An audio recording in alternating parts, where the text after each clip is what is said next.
Hi guys, welcome to Classic TV Facts and Trivia. Before we get started, in case you can hear that, we're putting a roof on, so there might be a little noise.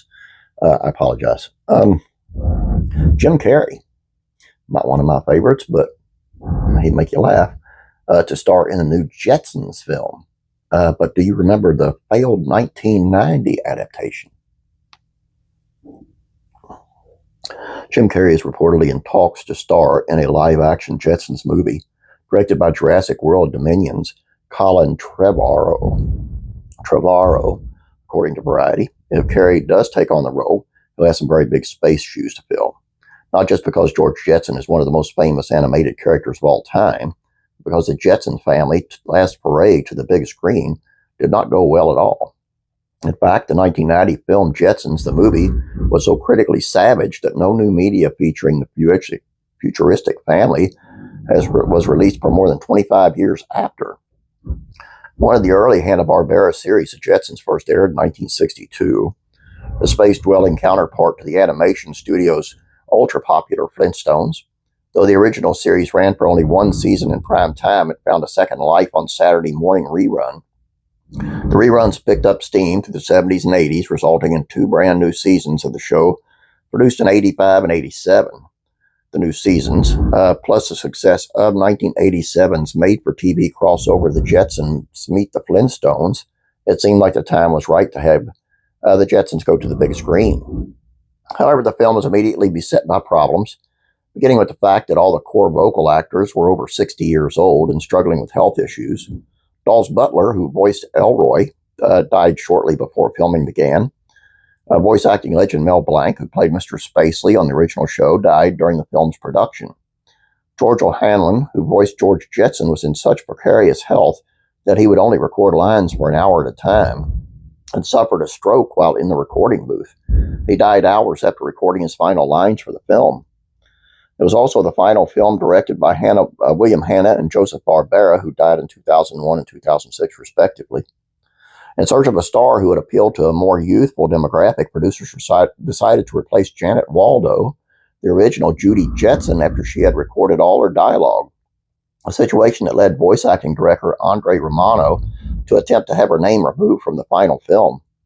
Waldo was replaced with pop star Tiffany, who had a #1 hit in 1987 with a cover of Tommy James and the Shondells' I Think We're Alone Now. Waldo described herself as totally crushed by the situation, while Bill Hanna claimed that it was purely a business decision based on the thought that Tiffany would bring in more dollars at the box office. Additionally, Brad Garrett voiced Bertie Furbelow 6 years before he would become a household name on Everybody Loves Raymond. Originally scheduled to be released in December 1989, Jetsons, the movie, finally came out in July 1990, earning $20 million on a budget of $8 million. Not too shabby, until you realize that the film racked up $12 million in marketing costs due to an advertising blitz that included Wendy's tie-in meals and a Kool-Aid promotion and a breakfast cereal.